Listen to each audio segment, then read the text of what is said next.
नमस्कार दोस्तों, मैं दीपक कुमार और आज हम लोगों का जो टॉपिक है वह गंगा नदी के बारे में है। दोस्तों, हम सभी जानते हैं कि हमारे एग्ज़ाम में, खासकर रेलवे में, एसएससी में या और भी जो दरोगा का बैच है उसमें बहुत ज़्यादा अगर हम लोगों का क्वेश्चन आता है तो वो भारत की नदियों से पूछा ही जाता है। हम लोग क्या देखते हैं कि भारत के नदी में जो गंगा नदी है वह एक महत्वपूर्ण स्थान रखता है। तो आज का जो हम लोगों का टॉपिक है वह कौन सी, तो गंगा नदी के बारे में है। और हम लोग क्या देखते हैं, गंगा एक भारत की बहुत महत्वपूर्ण और महान नदी है। हम लोग गंगा के बारे में सबसे पहले इसके उद्गम को देखते हैं। तो इसके लिए सबसे पहले हम लोग उत्तराखंड का एक राज्य, उत्तराखंड के एक जिला और कौन सा, उत्तरकाशी में चलते हैं। तो क्या देखते हैं कि एक जिला है जिसका नाम है उत्तरकाशी। कौन सा, उत्तरकाशी। और उत्तरकाशी जिले में एक ग्लेशियर है जिसका नाम है गंगोत्री ग्लेशियर। कौन सा ग्लेशियर, गंगोत्री। और इस गंगोत्री ग्लेशियर से एक नदी निकलती है जिस नदी का नाम हो जाता है भागीरथी। कौन सा, तो भागीरथी। दोस्तों, अब हम लोग क्या देखते हैं, भागीरथी नदी जब गंगोत्री ग्लेशियर से निकलकर आगे की तरफ बहती है तब यह एक जगह पर पहुंचती है और उस स्थान का नाम हो जाता है टिहरी। तो भागीरथी नदी गंगोत्री ग्लेशियर से निकलकर कहां आ गई, टिहरी नाम का जो जगह है वहां आ गई। इसके बाद इस टिहरी नामक स्थान पर इस भागीरथी नदी से एक भिलंगना नाम की नदी आकर के मिल जाती है। कौन सी नदी, भिलंगना। तो देखिए, भागीरथी और भिलंगना नदी टिहरी नामक स्थान पर मिल गई और यहाँ पर इन दोनों नदियों के जहाँ मिलन स्थल है वहाँ पे भारत का सबसे ऊंचा बांध, टिहरी बांध निर्मित किया गया है। तो दोस्तों, अब हम लोग क्या देखते हैं कि भागीरथी नदी इससे आगे की तरफ जब बहती है तो इस नदी के साथ में, भागीरथी नदी जब आगे की तरफ बहती है तो इस नदी के साथ में एक और प्रमुख नदी आकर के इसके साथ मिलती है और उस नदी को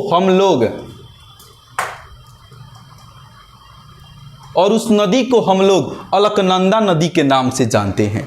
लेकिन अलकनंदा नदी जब, तो दोस्तों हम देखते हैं कि जो भागीरथी नदी आ रही है यह टिहरी के बाद, टिहरी में भागीरथी और भिलंगना आपस में मिल गई, वहां पे भारत का सबसे ऊंचा बांध बना। अब इसके बाद जब भागीरथी नदी आई देवप्रयाग नामक स्थान पर, तो देवप्रयाग में क्या देखते हैं कि एक अलकनंदा नाम की नदी आकर के इसके साथ मिल जा रही है। कौन सी नदी, अलकनंदा नाम की नदी इसके साथ आकर मिल जा रही है और उसकी भी अपनी एक अलग दिलचस्प कहानी है। हम क्या देखते हैं कि अलकनंदा नदी तो आती है लेकिन अपने साथ में वो बहुत सारी नदियों की जल को भी संग्रहित करके और तब भागीरथी नदी में समाहित हो जाती है।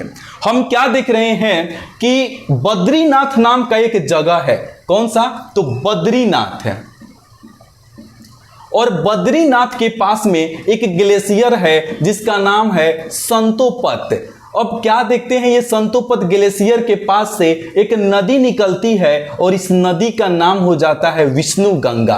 कौन सी नदी, तो विष्णु गंगा।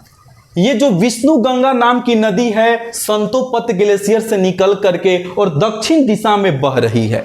उसके बाद हम क्या देखते हैं कि इसमें कहीं से एक नदी आ रही है और इस नदी का नाम हो जाता है धौली गंगा। कौन सी नदी, धौली गंगा। और दोस्तों देखते हैं कि धौली गंगा और विष्णु गंगा नाम की नदी जो है एक विष्णु प्रयाग नामक जगह पर आपस में मिल जाते हैं। कहां पर, तो एक जगह है जिसका नाम है विष्णु प्रयाग। विष्णु प्रयाग में ये लोग क्या हो गए, आपस में आकर मिल गए।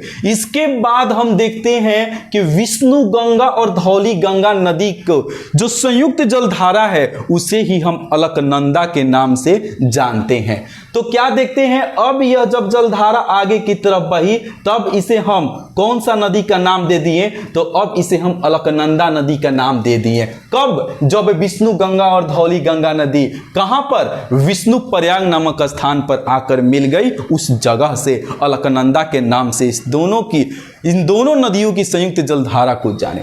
हम क्या देखते हैं, इसके बाद इस नदी के साथ एक और नदी आकर मिल गई है जगह, तो हाँ, इस नदी का नाम हो जाता है नंदाकिनी नदी।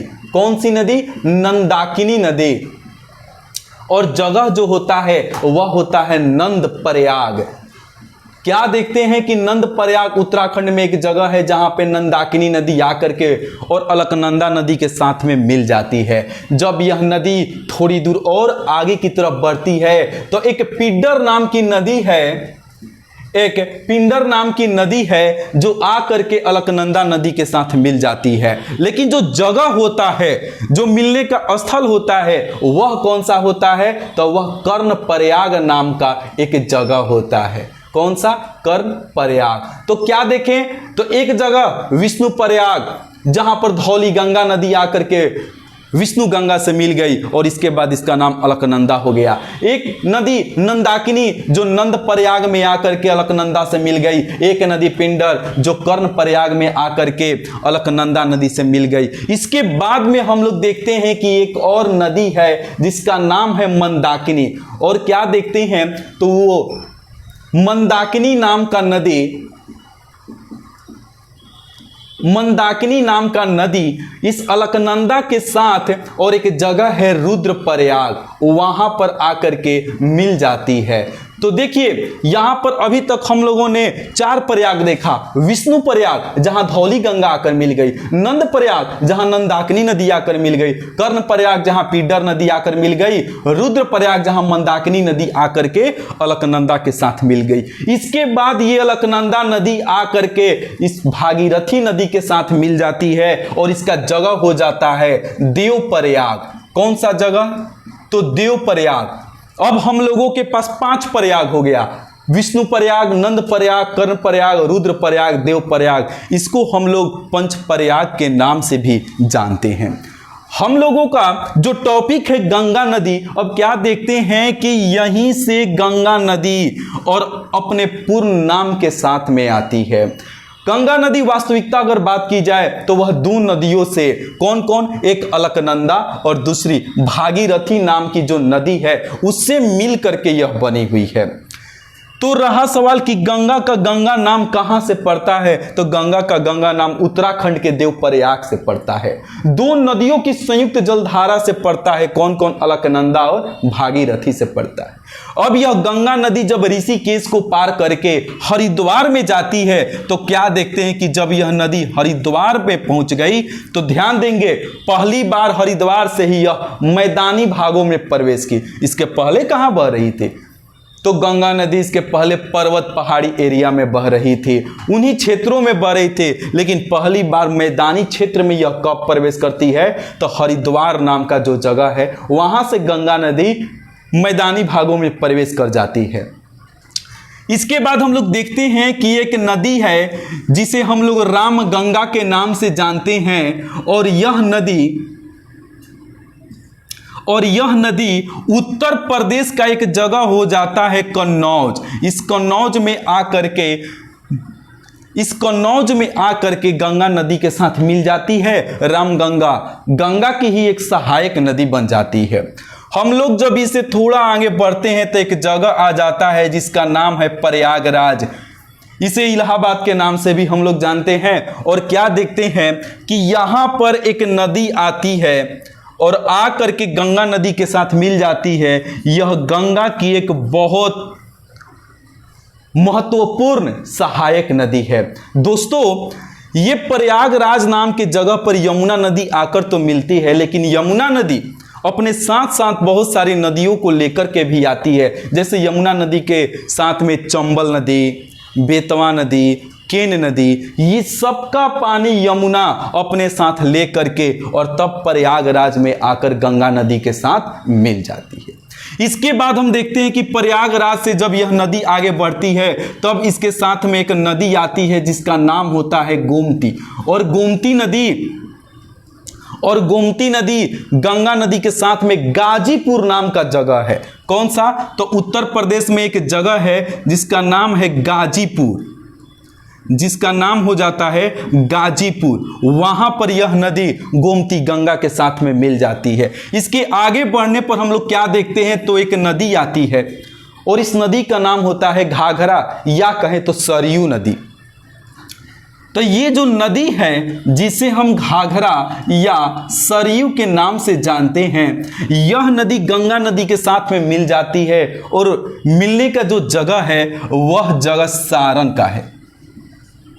तो वह जगह कौन सा है, सारण का। हम लोग देखते हैं कि गंगा नदी में दक्षिण दिशा से भी एक नदी आकर के मिल जाती है और इस नदी को हम लोग सोन के नाम से जानते हैं। सोन नदी तो यह पटना के किनार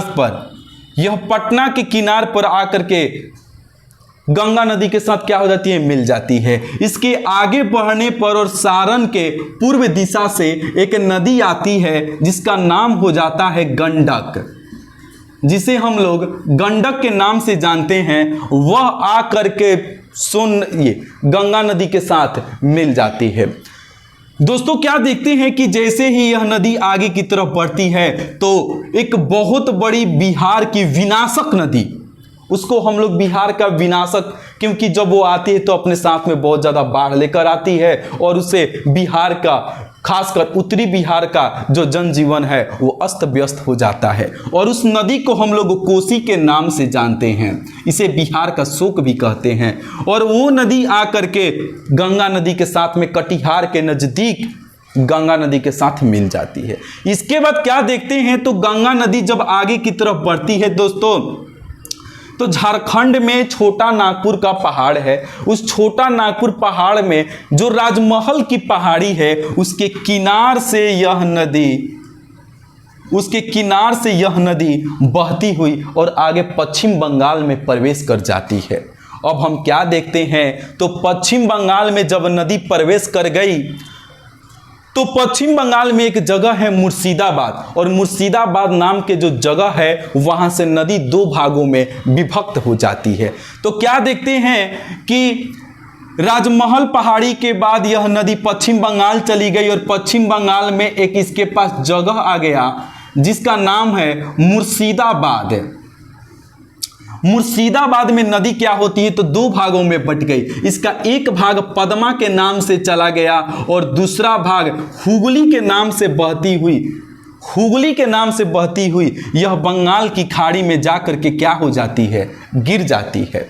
हम लोग क्या देखते हैं, तो गंगा नदी पश्चिम बंगाल के मुर्शिदाबाद में गई। मुर्शिदाबाद में यह क्या हो गई, तो दो भागों में विभक्त हो गई। एक भाग को हम लोग पद्मा के नाम से जाने और ये पद्मा नदी कहाँ चली गई, बांग्लादेश में। और जो दूसरा भाग है उसको हम लोग हुगली के नाम से जाने, और हुगली नदी कहाँ चली गई, तो यह कोलकाता हावड़ा जैसे शहर होते हुए और बंगाल की खाड़ी में गिर जाती है। रहा सवाल दोस्तों इस पद्मा के साथ क्या होता है, तो पद्मा नदी को हम लोग थोड़ा यहां पर देखते हैं।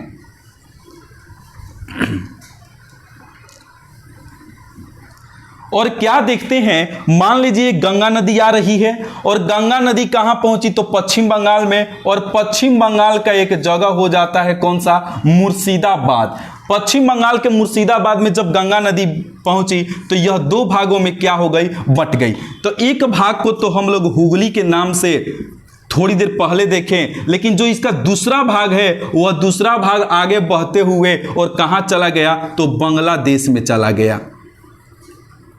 कहां चला गया, तो बांग्लादेश में चला गया।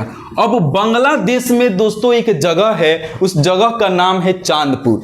और बांग्लादेश के चांदपुर में क्या देखते हैं, तो एक ब्रह्मपुत्रा नाम की नदी है। ब्रह्मपुत्रा नाम की जो नदी है वह आकर के,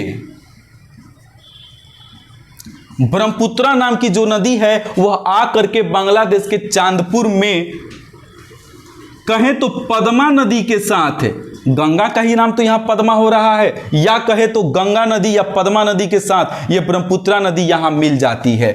मिलने के बाद में यानी ब्रह्मपुत्रा और गंगा या पद्मा, ब्रह्मपुत्रा या गंगा नदी जब बांग्लादेश के चांदपुर में आपस में मिल जाते हैं तब वहां पे एक और छोटी सी नदी आती है और इस छोटी सी नदी को नाम हम लोग मेघना के नाम से जानते हैं। और इसके बाद इन सभी नदियों को हम लोग मेघना के नाम से ही सूचित करते हैं और गंगा, ब्रह्मपुत्र, मेघना के नाम से ही बंगाल की खाड़ी में गिर जाती है।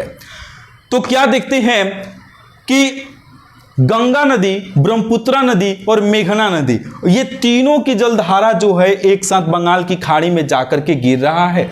और मेघना नदी से लेकर के हुगली नदी के बीच तक ये नदियां एक दलदली क्षेत्र बनाती है। मेघना नदी से लेकर हुगली नदी के बीच तक ये नदियां एक दलदली क्षेत्र बनाती है, जिसे हम दुनिया का सबसे बड़ा डेल्टा सुंदरवन के डेल्टा के नाम से जानते हैं। तो दोस्तों, ये आज हम लोगों का जो टॉपिक था वो गंगा नदी के बारे में था। हाँ, यहाँ पर कुछ हम लोगों को आगे जगह नहीं मिल रहा था, इस कारण से मैंने इसे आगे की जो बात है गंगा नदी को वो यहाँ पर कर दिया है। इसमें से एक बड़ी नदी है ब्रह्मपुत्र, और उसका टॉपिक हम लोग अब इसके बाद अगले वीडियो में देखेंगे ब्रह्मपुत्र नदी के बारे में कि वो कहाँ से निकली है, कहाँ से बहती है, उसका कहाँ का पर नाम क्या क्या होता है। रहा सवाल गंगा नदी का, तो एक बार जरूर इसे आप लोग अपने टॉपिक में देखिए और इसके बारे में समझिए, इसकी कौन कौन सी सहायक है। आज के लिए बस इतना ही।